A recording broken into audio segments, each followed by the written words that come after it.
Hello student, I hope you are doing good. This is the third lecture of English grammar. Now let's start with preposition. तो अभी अपन लोगों ने देखा था कि above एंड ओवर के बारे में पढ़ा हुआ था, बिटवीन एंड अमंग के बारे में पढ़ा हुआ था, अमंगस्ट के बारे में भी देखा. तो अब नए प्रपोजिशन के साथ स्टार्ट करते हैं. ओके, तो आज का हमारा प्रपोजिशन है, बहुत ही इंपॉर्टेंट प्रपोजिशन है, जनरल हम लोग यूज़ करते हैं इनको. On, at, in and by. Okay, हमें हमेशा कन्फ्यूज़न रहती है बच्चों के इन प्रपोजिशन का यूज़ हम कहाँ करेंगे और कैसे करेंगे. कन्फ्यूज़न क्यों रहती है? कन्फ्यूज़न इसलिए रहती है क्योंकि बच्चों यहाँ पे ये सारे प्रपोजिशन टाइम के लिए यूज़ किए जाते हैं. अब टाइम तो एक ही होता है, ठीक है, डिफरेंट टाइम के लिए यूज़ करते हैं. किस तरीके से हम ये प्रपोजिशन का यूज़ करते हैं अब हम देखेंगे.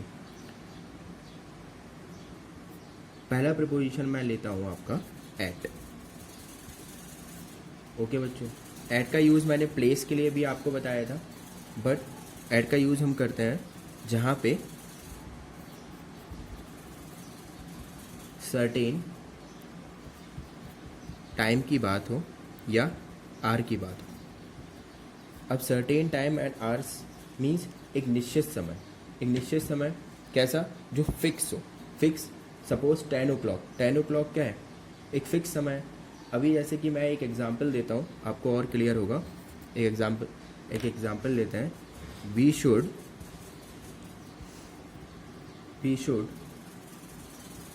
गो टू बेड एट 10 o'clock.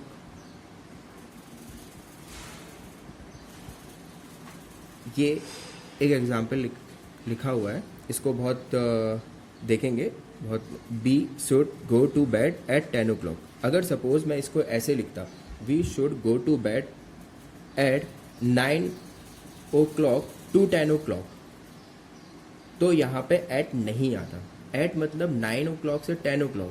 मैंने ये बोला, यहाँ पे हमें फिक्स टाइम का पता नहीं है. 9 से और 10 o'clock के बीच में कोई भी टाइम हो सकता है. 9:15 भी हो सकता है, 9:20 भी हो सकता है. यहाँ पे क्या है, हमें बेड पे जाना है कितना? 10 o'clock पे. तो ये क्या है, हमारा एक फिक्स टाइम है. 10 o'clock क्या है? फिक्स टाइम है. ओके बच्चों, तो यहाँ पे जब भी सर्टेन टाइम की बात करेंगे, जब भी सर्टेन आर की बात करेंगे, when we talk about certain time and when we talk about certain R, then we will use at. Okay, अब let's take an another example. Suppose एक लिखा हुआ है, ही केम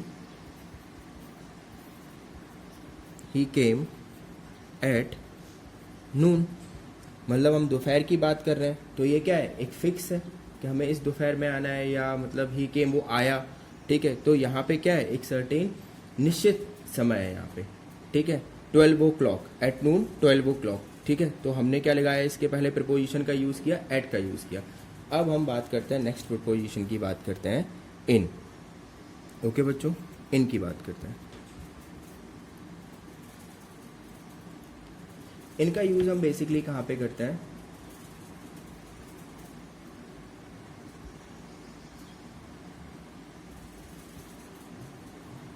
पीरियड ऑफ टाइम के लिए,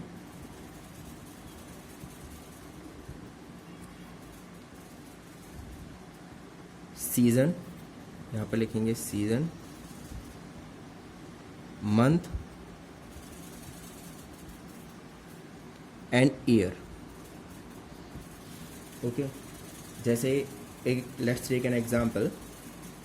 ये लिखा हुआ है, I always walk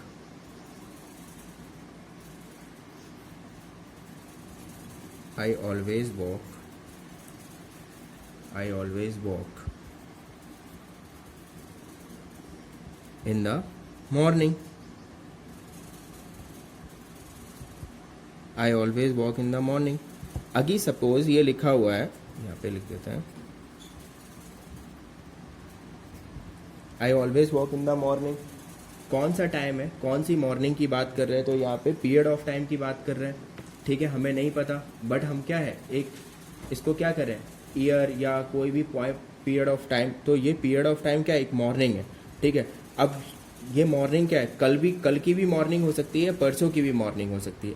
I always walk in the morning, इसलिए हमने यहाँ पे क्या यूज़ किया, यहाँ पे यूज़ किया हमने इन यूज़ किया।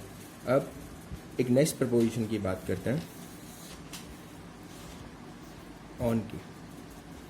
बहुत ही अच्छा प्रपोजिशन है ये, ऑन। एट और ऑन में, एट की मैंने अभी आप लोगों को एट बताया, और ऑन में बहुत ही अच्छा डिफरेंस है। बच्चे हमेशा इस प्रपोजिशन को लेके बहुत कन्फ्यूज़न में रहते हैं, ठीक है। जैसे ऑन इज़ यूज्ड विथ, यहाँ पर लिखेंगे एक रूल लिखेंगे, on is used with particular day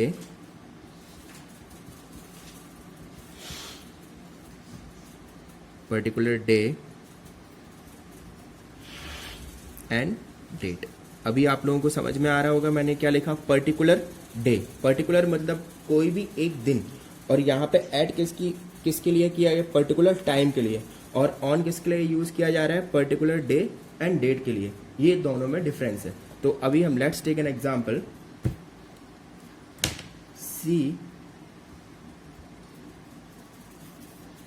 she will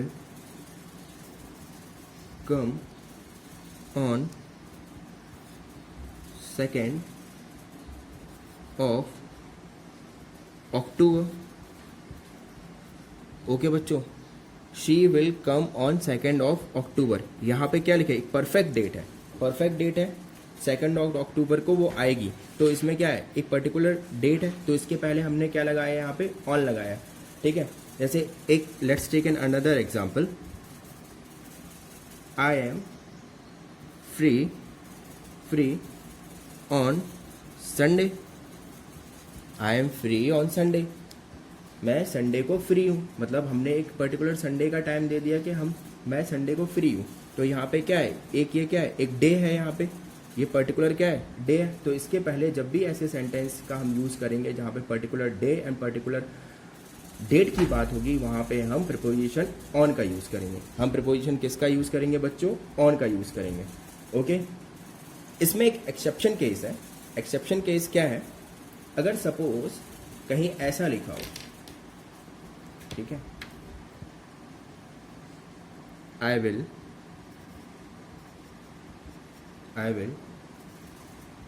कम इन मार्च, ठीक है, या यहाँ पे ऑन कर लेते हैं। अभी बच्चों देखो दोनों सेंटेंस में क्या डिफरेंस है, यहाँ पे इन आएगा या ऑन आएगा, ठीक है। जब भी हम पर्टिकुलर डेट की ही बात करते हैं या पर्टिकुलर टाइम की बात करते हैं, हम यहाँ पे 2nd ऑफ मार्च कर देते या सेकंड कोई भी डे कर देते, तो वहाँ पे तो हम ऑन का यूज़ करते। बट हम किसी मंथ की बात कर रहे हैं, कौन से पर्टिकुलर मंथ नहीं दिया हुआ, तो यहाँ पे हम किसका यूज़ करेंगे बच्चों, इन का यूज़ करेंगे। ये बहुत ही इंपॉर्टेंट प्रपोजिशन है जो हमेशा बहुत सारे बच्चे गलत करते हैं। तो यहाँ पे हम जो यूज़ करेंगे प्रपोजिशन होगा, आई विल कम इन मार्च, मैं मार्च में आऊँगा, ठीक है बच्चों। ये एक्सेप्शन केस है, ओके। अब नेक्स्ट प्रपोजिशन की हम बात करते हैं। ओके बच्चों, हमारा नेक्स्ट प्रपोजिशन है बाय, बी बाय। इसका हिंदी में मतलब होता है तक। एक बच्चों आप लोगों से बात बोलना चाहूँगा, आप लोगों को मैंने जो भी प्रपोजिशन पढ़ाया है, ठीक है, अगर उसमें कोई भी कन्फ्यूज़न आप लोगों को रहती है तो कमेंट सेक्शन में आप लोग, ठीक है, कोई भी कन्फ्यूज़न रहती है तो कमेंट बॉक्स में आप लोग मैसेज कर सकते हैं, ठीक है। तो मैं बाय का लिखता हूँ, बाय का हिंदी मीनिंग होता है तक, ठीक है। इसका हम यूज़ करते हैं बेसिकली बाय का certain time, to define certain time. देखो बच्चों, इंग्लिश क्या है, आप हमारे साथ रिपीट करेंगे और बार बार बोलेंगे तभी वो लैंग्वेज हमें समझ आएगी, ठीक है। तो बेसिकली हमें ध्यान देने वाली बात है कि हम बाय का यूज़ या इनका यूज़, बहुत ही माइन्यूट सी चीज़ें रहती हैं, बहुत माइन्यूट से डिफरेंस रहते हैं जिनको हमें बहुत बारीकी से समझना होता है, ओके। तो बाय का यूज़ करेंगे सर्टेन टाइम को बताने के लिए, और डेट किसी भी पीरियड के अंदर तक, ये हिंदी में समझ में आ रहा होगा आप लोगों को, ठीक है। जैसे एक लिखा हुआ है, let's take an example, be here by 7 o'clock। किसी भी व्यक्ति को मैंने बोला बी हेयर बाय 7 o'clock, मतलब इस टाइम पीरियड के अंदर तुमको आ जाना है। ठीक है, क्या हुआ इसका मतलब, इस टाइम पीरियड के अंदर तुमको आ जाना है। एक सर्टेन टाइम है जिसके अंदर, मतलब उसको मैंने एक एम्फेसाइज करके बोला किसी भी पर्सन को, मतलब उसमें कि तुमको इस, अब वो 7:15 तक नहीं आएगा। मतलब अगर हमें जब भी कोई भी बात अपनी बात से बी हियर, ठीक है, बाय 7 o'clock, आपके फादर वगैरह be here 7 o'clock, be here bye 7 o'clock, मतलब तुम्हें घर पे 7 o'clock तक आ जाना है। ठीक है, किसी को अगर बोलना हो या एम्फेसाइज करके बोलना हो तो हम यहाँ पे वाई का यूज करेंगे। ओके बच्चों। हाँ बच्चों, हम लोग नेक्स्ट प्रीपोजिशन की बात करते हैं। बहुत ही इंपॉर्टेंट प्रीपोजिशन है ये, जो हमेशा बच्चे सोचते हैं कि सर इनका यूज़ हम कहाँ करेंगे, इन और इनटू। ठीक है, अब इसको हम बहुत ध्यान से समझेंगे बच्चों, इन और इनटू को। ठीक है, इनका यूज़ बेसिकली हम लोग करते हैं बच्चों जहाँ पे इनसाइड टू इनसाइड। अब ये तो बोल दिया मैंने, अब इसका मतलब क्या होता है, इसको लिख लेते हैं पहले। Inside, inside to inside. एक बच्चों एक रूम है, ठीक है, इसको ऐसे समझो, एक रूम है, तुम यहाँ पे बैठ के टीवी देख रहे हो। ठीक है, ये टीवी लगा हुआ है, तुम यहाँ पे बैठ के टीवी देख रहे हो। ठीक है, तो मैं क्या बोलूँगा तुमको, you are in the house. ठीक है, अगर सपोज तुमको प्यास लगती है बहुत जोर की, ठीक है, इस बात को बहुत ध्यान से समझना बच्चों, अगर तुमको प्यास लगती है बहुत जोर की, तुम्हारा फ्रिज इस कॉर्नर में रखा हुआ है रूम के, तुम यहाँ से गए उठ के और पानी लेने के लिए जाते हो। ठीक है, तो अब हम उस सिचुएशन में कहाँ पे यूज़ करेंगे, क्या यूज़ करेंगे, इनटू यूज़ करेंगे या इन यूज़ करेंगे। ठीक है, यहाँ पे हम इन यूज़ करेंगे। देखिए बहुत जगह ऐसा पड़ा होगा जहाँ पे हम मोशन की बात करते हैं तो हम वहाँ पे इनटू का यूज़ करते हैं, बट मोशन की बात हम करते हैं वहाँ पे इनटू का यूज़ करते हैं, बट सिचुएशन डिफरेंट होती है, डिफरेंट सिचुएशन में करते हैं। यहाँ पे जब भी हम बात करें कि हम एक ही रूम के अंदर कोई भी हम क्रिया कर रहे हैं, यहाँ से हम फ्रिज से पानी ले रहे हैं, तो यहाँ पे हम क्या यूज़ करेंगे, यहाँ पे हम इनटू यूज़ नहीं करेंगे, इन यूज़ करेंगे। अब इनटू का यूज़ कहाँ पे करेंगे, जैसे कि एग्जाम्पल लेते हैं, लेट्स टेक एन एग्जाम्पल। ठीक है, इसको आप लोगों को अच्छे से समझ आएगा। माई फादर, ये लिखा हुआ है, my father is in the house. यहाँ पे ये नहीं होगा इनटू द हाउस, मतलब मेरे पापा क्या है, घर के अंदर है। अब इनटू का बात करते हैं हम, अब इनटू को लेते हैं। इनटू का मतलब क्या क्या, इनवर्ड से आउटवर्ड, कोई भी चीज़ मतलब बाहर से अंदर की ओर तेजी से आती है, उसको हम लोग बात करते हैं, मोशन की बात करते हैं। वहाँ पे हम लोग यूज़ करेंगे इनटू का यूज़ करेंगे। यहाँ पे हम लिख देते हैं मोशन इनवर्ड टू आउटवर्ड या आउटवर्ड टू इनवर्ड। कैसे करते हैं इसको बहुत ही अभी मैं और एग्जाम्पल से आपको समझाऊंगा बहुत डिटेल में। ठीक है, आप लोगों को अच्छे से क्लियर हो जाएगा। जैसे एक एग्जाम्पल लेते हैं हम, a boy jumped into the river।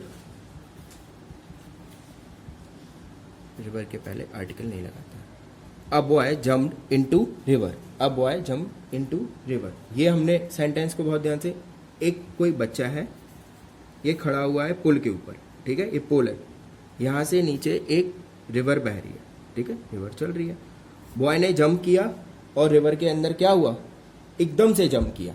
ठीक है, समझ में आ रहा है बच्चों, ध्यान से समझना। एकदम से एक ब्रिज के ऊपर है, ब्रिज से एकदम फ्लो में जम गया, तो वो बॉय क्या है, मोशन में गिरा। या तुमने कोई कॉइन फेंका तो एकदम से क्या है, इनटू द रिवर। यहाँ पे क्या हम बात करेंगे, इनटू द रिवर, क्योंकि वो कूदा, उस कोई भी एक ऐसी चीज नहीं है जो उसको रोक सके। ठीक है, वो फ्री फॉल गिरा एकदम से नदी में, तो वहां पे क्या यूज करेंगे हम, वहां पे हम यूज करेंगे इनटू यूज करेंगे, क्योंकि चीज हमारी क्या हो गई, मोशन में हो गई। अगर यही चीज ऐसे लिखी होती, ठीक है, ये एक नदी है, ठीक है, ध्यान से समझना बच्चों, एक बच्चा है, ठीक है, वो तैर रहा है, तैर रहा है, वो तैर रहा है, डुबकी लगा रहा है, फिर ऊपर जा रहा है, डुबकी लगा रहा है, फिर ऊपर जा रहा है, ठीक है। तो वो क्या है, एक नदी के अंदर ही है, वो ऐसा तो नहीं नदी के बाहर आ रहा है या कोई एक्टिविटी कर रहा है, वो स्लोली स्लोली क्या कर रहा है, सांस लेने के लिए ऊपर आ रहा है, फिर वो नीचे जा रहा है। तो क्या हुआ यहाँ पे, तो यहाँ पे हम लोग बच्चों ध्यान से समझना, इनका यूज करेंगे। तो यहाँ पे ये बहुत ही डिफरेंस है। मतलब हमेशा बहुत सारे बच्चे इसमें कंफ्यूजन में रहते हैं कि हम इन और इनटू का यूज कहाँ पे करें। तो ये अब वो आए, एग्जाम्पल देखते हैं। अब वो आए स्विम इन द रिवर, अब वो आए स्विम इन द रिवर। इसको हम ऐसे यूज कर सकते हैं, ठीक है। जैसे कि एक रिवर है, वहां पे ठीक है स्विम कर रहा है कोई भी बालक, कोई भी बच्चा स्विम कर रहा है, तो वहां पे हम लोग इनका यूज करेंगे, क्योंकि ये क्या है, नदी के अंदर ही स्विम कर रहा है, ठीक है। अभी जैसे कि आप लोग एक इसका केस देखते हैं। जैसे आप लोगों के स्कूल वगैरह में मे आई कम इन आप लोग बोलते हो, टीचर्स वगैरह से बोलते हो ना, मे आई कम इन। यहाँ पे लिख देते हैं हम, मे आई कम इन। ऐसा तो नहीं होता है कि आप फ्री फॉल आते हो, एकदम से अचानक से घुस जाते हो, मे आई कम इन, बहुत दौड़ लगा के आए हो, बहुत तेजी से मे आई कम इन, और तुरंत जाके बैठ गए हो सीट पे। ऐसा कभी नहीं होता है बच्चों। टीचर से आप परमिशन लेते हो, वहां पे जो एक बाउंड्री होती है, पेरिफेरी होती है क्लास की, वहां पे आपको रुकना पड़ता है। वहां पे आप लोग बोलते हो सर मे आई कम इन, तो टीचर बोलता है कि यस, ठीक है। तो आप लोग तुम क्या करते हो, स्लोली स्लोली जाते हो और अपनी बेंच पे बैठते हो, ठीक है। तो वहां पे क्या होगा, इन होगा। जब भी कोई चीज फोर्स के साथ फ्री फॉल हो, तो वहां पे जहां पे मोशन का यूज, वहां पे ही हम इनटू का यूज करेंगे, इनका यूज करेंगे जहां पे हम। लेकिन इसको ऐसे मत समझना, जैसे कि ये बॉय है, रिवर से भी समझते हैं, ये ब्रिज है, ब्रिज से एक रस्सी लटक रही है, ठीक है। बॉय उस रस्सी को पकड़ के रिवर के अंदर जाता है, तो वहां पे हम इनका यूज करेंगे, क्योंकि वो माध्यम क्या है, स्लोली स्लोली आ रहा है। जहां पे फ्री फॉल की हम बात करते हैं, आउटवर्ड से इनवर्ड, तो वहां पे हम सिर्फ इनटू का यूज करते हैं। इसलिए यहाँ पे मे आई के साथ कम इन होगा, ठीक है बच्चों। ये समझ में आ गया आपको, इन और इनटू। अगर कोई भी कंफ्यूजन रहती हो, आप कमेंट बॉक्स में कमेंट कर सकते हैं, ठीक है। ओके, हम नेक्स्ट लेते हैं अपना प्रिपोजिशन, जो बहुत ही इंपॉर्टेंट प्रिपोजिशन है। हमारे टेंस में भी कई इस तरह का यूज होता है, तो हम इसको अभी पढ़ लेंगे। जब हम टेंस का मैं वीडियो लेक्चर बनाऊंगा, टेंस आप लोगों को समझाऊंगा, तो फिर इसको और डिटेल में मैं समझाऊंगा। Since and for, okay. Since, for, from and during, इसको बहुत अच्छे से समझते हैं बच्चों, ठीक है। हम ये किसी से कन्वर्सेशन करते हैं तो हम इनका बहुत यूज़ करते हैं, इन प्रपोजिशन का। हमें नहीं पता होता है हमें सिंस का यूज़ कहाँ करना है, फॉर का यूज़ करना है, इसलिए ये सारी चीज़ें समझा रहे हैं। अभी हमारा लेक्चर चालू हो जाएगा, इसके बाद मैं आप लोगों को टेंस पढ़ाऊंगा, फिर इसके बाद ना सारी चीज़ें बहुत स्लोली आराम से कवर अप करते जाऊँगा, ठीक है। आप बने रहिएगा हमारे साथ। सिंस का यूज़ करते हैं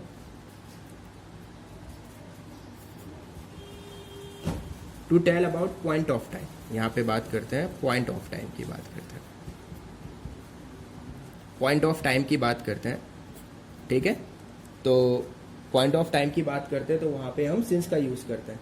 और एक चीज़ इसमें देखने वाली बात है बच्चों, जहाँ पे हम प्रेजेंट एंड पास्ट की बात करते हैं। कौन सा टेंस की बात करते हैं बच्चों, जहाँ पे हम प्रेजेंट, मैं जब टेंस पढ़ाऊंगा तो आप लोगों को डिटेल्स में बताऊंगा इसके बारे में। जहाँ पे प्रेजेंट की बात करते हैं और पास्ट की बात करते हैं, वहाँ पे हम सिंस का यूज़ करते हैं।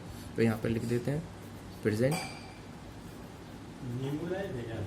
एंड पास्ट की बात करते हैं, तो वहाँ पे पॉइंट ऑफ टाइम की बात करते हैं। जैसे let's take an example, he has been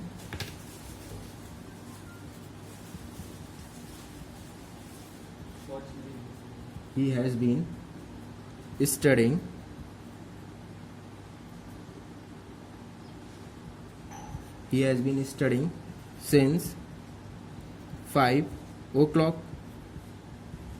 तो यहाँ पे क्या है, ये टाइम क्या है, 5 o'clock एक पॉइंट है इसको बताने के लिए, ठीक है। ये एक पॉइंट ऑफ टाइम है, कोई भी मतलब सिंस 5 o'clock, कोई निश्चित समय होगा 5 o'clock, ठीक है। अभी फॉर का यूज़ कहाँ पे करते हैं, यहाँ पे अंडरलाइन कर लो इसको। सिंस का यूज़ पॉइंट ऑफ टाइम को बताने के लिए करते हैं, जहाँ पे जैसे सिंस 1947 एक पॉइंट ऑफ टाइम है, सिंस माय चाइल्डहुड एक पॉइंट ऑफ टाइम है। तो ऐसी जगह पे जब भी हम बात करते हैं, ठीक है, तो हम कोई भी term, since morning, since yesterday, since evening, ठीक है, सिंस संडे, जो भी एक कोई भी डे, पर्टिकुलर डे को बताने के लिए हम सिंस का यूज करते हैं, ठीक है, जब भी हम पॉइंट ऑफ टाइम की बात करते हैं। अब फॉर का यूज हम कहाँ पे करेंगे? For, let's take an example for he has been studying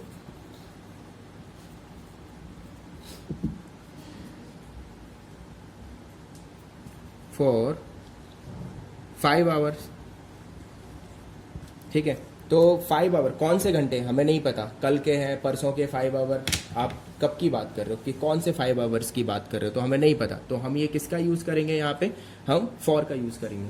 तो हमें पीरियड ऑफ टाइम की जब भी बात करते हैं तो हम यहाँ पे फॉर का यूज़ करते हैं। अब हम लोग नेक्स्ट प्रपोजिशन हमारी नेक्स्ट क्लास में देखेंगे, ठीक है बच्चों? Okay, thank you so much.